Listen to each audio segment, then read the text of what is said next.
दोस्तों, आज के समय में हर व्यक्ति स्मार्ट बनते जा रहा है और अब वह चाहता है कि उसे अपने पैसे को भी स्मार्ट तरीके से इन्वेस्ट करना चाहिए। और एसआईपी यानी कि सिस्टमेटिक इन्वेस्टमेंट प्लान एक स्मार्ट तरीका है अपने पैसे को इन्वेस्ट करके ज्यादा से ज्यादा रिटर्न पाने का, और वह भी बिल्कुल सेफ तरीके से। इन्वेस्टमेंट कई प्रकार के होते हैं, जैसे share investment, mutual fund investment, property investment, gold investment, crypto currency investment. इन सारे इन्वेस्टमेंट के बारे में तो आपने सुना होगा। आज हम जानेंगे एसआईपी क्या होता है और कैसे यह दूसरे इन्वेस्टमेंट से बिल्कुल अलग है। दोस्तों, आज के समय में अगर हमें कोई महंगी चीज खरीदनी पड़ जाए तो सबसे पहले हम अपनी सेविंग्स की तरफ नजर डालते हैं। हम देखते हैं कि हमने कितने पैसे बैंक में जमा कर रखे हैं, और हमें निराशा तब होती है जब हम अपनी सेविंग्स से अपने मनपसंद की वह चीज नहीं खरीद पाते। इसका कारण साफ है कि हम तो मेहनत कर रहे हैं, पर हमारा पैसा बैंक में जैसा का तैसा पड़ा हुआ है, उसमें कोई ग्रोथ नहीं है। फिर हमें ख्याल आता है कि क्यों ना हम अपने पैसे को कहीं ऐसी जगह पर लगाएं जहां पर रिस्क कम हो और रिटर्न ज्यादा मिले। एसआईपी एक ऐसा म्यूचुअल फंड इन्वेस्टमेंट है जहां पर हम थोड़ी थोड़ी सेविंग्स को मंथली बेसिस पर लगा सकते हैं। इसमें हमें एक साथ पैसा लगाने की जरूरत नहीं होती है। हम एक निश्चित अमाउंट से एसआईपी शुरू कर सकते हैं। उस निश्चित अमाउंट में एसआईपी हर महीने उस विशेष म्यूचुअल फंड जिसमें आपने इन्वेस्ट किया है कुछ यूनिट्स खरीद लेता है। इसमें यूनिट्स हर महीने खरीदे जाते हैं, वो भी आपके निर्धारित किए हुए निश्चित अमाउंट के अनुसार। इसीलिए अगर मार्केट में किसी समय बहुत ज्यादा उतार चढ़ाव भी होता है तो अगले महीने खरीदे गए यूनिट से वो बराबर हो सकता है। और यही कारण है कि एसआईपी में एक कंसिस्टेंट और अच्छी ग्रोथ देखने को मिलती है, और ये दूसरे सभी इन्वेस्टमेंट से ज्यादा सेफ भी माना जाता है। एसआईपी की सबसे खास बात यह है कि इसमें आप कम से कम 500 या 1000 रुपए महीने से इन्वेस्ट कर सकते हैं। इसीलिए यह मिडिल क्लास फैमिलीज के लिए बहुत ही बढ़िया इन्वेस्टमेंट है। छोटे छोटे इन्वेस्टमेंट ही कुछ सालों के बाद एक बड़े अमाउंट में बदल जाते हैं, और यही एसआईपी की सबसे खास बात है।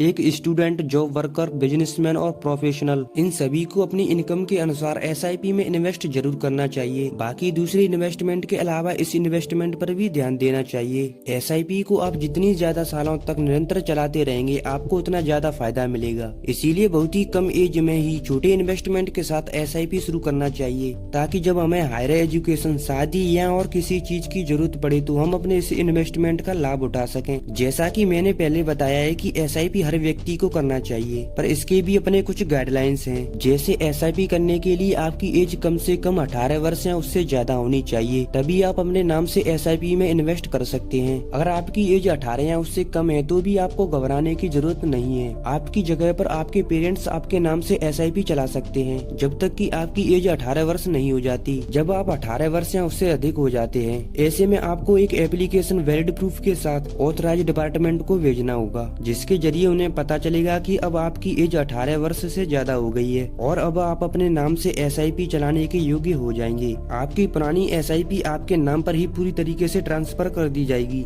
अब क्वेश्चन आता है कि कितने अमाउंट से एसआईपी शुरू करें। प्रत्येक इन्वेस्टमेंट का कुछ न कुछ मिनिमम अमाउंट निर्धारित होता है। आपको कम से कम उतनी धनराशि का इन्वेस्टमेंट करना होता है। यही नियम एसआईपी के साथ भी है। एसआईपी आप कम से कम 500 रुपए से शुरू कर सकते हैं, पर मेरी आपसे एक एडवाइस है कि आप कोशिश करें कि कम से कम 1000 रुपए की एसआईपी जरूर चलाएं। अगर आप सक्षम हैं तो उससे ज्यादा का एसआईपी में लगाकर ज्यादा मुनाफा कमा सकते हैं। अब बात करते हैं कि एक एवरेज कमाने वाले व्यक्ति को कितना पैसा एसआईपी में लगाना चाहिए जिससे उसे अच्छा रिटर्न मिल सके। दोस्तों, आइए एक एग्जाम्पल के जरिए समझते हैं। आपके इन्वेस्टमेंट का अमाउंट कितना होना चाहिए, इसका सीधा तात्पर्य आपकी इनकम से जुड़ा हुआ है। मान लीजिए एक औसतन कमाने वाले व्यक्ति जिसकी मंथली कमाई 15,000 रुपए है और उस व्यक्ति का टोटल मंथली खर्चा 12,000 रुपए है। ऐसे में उसे कम से कम 500 रुपए इन्वेस्ट जरूर करना चाहिए। अगर किसी व्यक्ति की मंथली कमाई 20,000 से 25,000 रुपए है और उसका खर्चा 15 से 18,000 रुपए है, तो ऐसे में उसे 1000 से 2000 तक एसआईपी में इन्वेस्ट जरूर करना चाहिए। अब बात आती है कि कौन सी एसआईपी के साथ शुरुआत करें। आप जिस भी एसआईपी में पैसा लगाने जा रहे हैं, सबसे पहले उसकी हिस्ट्री, बैकग्राउंड और फंडामेंटल्स के बारे में रिसर्च कर लें। एसआईपी में पैसा लगाने से पहले फंड निर्धारित कर लें कि आपको कौन से फंड में पैसा लगाना है। इन्वेस्टमेंट करने से पहले यह देख लें कि आपको चार्जेस कितना पे करना पड़ रहा है। वैसे आप थोड़ा बहुत भी दिमाग लगाकर इन्वेस्टमेंट करेंगे तो आपको चार्जेस नहीं पे करना होगा। और हाँ, एसआईपी हमेशा लॉन्ग टर्म के लिए करें, शॉर्ट टर्म में इसका बेनिफिट आपको नहीं दिखेगा। आइए अब एक नजर डालते हैं कि एसआईपी के क्या क्या फायदे हैं और वह कौन से कारण हैं जिसकी वजह से हमें एसआईपी में निवेश करना चाहिए। एसआईपी उन लोगों के लिए बहुत ही अच्छा इन्वेस्टमेंट प्लान है जो इकट्ठा पैसा इन्वेस्ट नहीं कर सकते हैं। एसआईपी में आप छोटे अमाउंट के साथ ही इन्वेस्टमेंट कर सकते हैं, यही इसकी सबसे खास बात है। आप अपने पैसे को सेविंग अकाउंट में रखने से बेहतर होगा SIP में इन्वेस्ट करें। यही इसकी सबसे खास बात है। SIP वास्तविकता में हर महीने किसी विशेष फंड का यूनिट खरीदता है। यह प्रक्रिया प्रति माह होती है, जिसकी वजह से अगर किसी महीने रिटर्न कम आया तो इसका यह मतलब नहीं कि पूरा इन्वेस्टमेंट का रिटर्न कम हो गया। दोस्तों, अगले महीने में खरीदे गए नई यूनिट से इसकी भरपाई हो जाती है, इसीलिए इसे बहुत ही सेफ इन्वेस्टमेंट माना जाता है। दोस्तों, SIP का काम करने का जो मेथड है वो बाकी सभी इन्वेस्टमेंट से थोड़ा अलग है। SIP म्यूचुअल फंड के छोटे छोटे यूनिट को हर महीने आपके बजट के अनुसार खरीद लेता है। धीरे धीरे करके यूनिट्स की संख्या बढ़ती जाती है और जब भी डिलीट के प्राइस में थोड़ी बढ़ोतरी होती है तो अच्छा खासा रिटर्न मिलता है। सबसे अच्छी बात है कि इसमें आप फ्लेक्सिबल महसूस करेंगे। मान लीजिए आपने 1000 रुपए से कोई SIP शुरू किया और आपको लगता है कि इस SIP में ग्रोथ अच्छा है तो आप इसमें और पैसा इन्वेस्ट कर सकते हैं। सबसे अच्छी बात यह है कि आप महीने में अलग अलग तारीख अपने अनुसार रख सकते हैं, जिस पर कि आपको SIP की अलग अलग अमाउंट देनी है। दोस्तों, SIP शुरू करने के लिए आपको किसी भी प्रकार का कोई भी चार्ज देने की जरूरत नहीं है। आप चाहें तो किसी भी फाइनेंशियल एडवाइजर के माध्यम से शुरू कर सकते हैं या फिर आप खुद ऑनलाइन अपनी खुद की रिसर्च करने के बाद SIP में निवेश कर सकते हैं। आप बिना कोई चार्ज दिए SIP को किसी भी समय बंद कर सकते हैं या पूरा पैसा निकाल सकते हैं। तो दोस्तों, आज का वीडियो यहीं पर समाप्त होता है। अगर वीडियो इन्फॉर्मेटिव लगा हो तो वीडियो को लाइक करें और चैनल को भी जरूर सब्सक्राइब कर लें।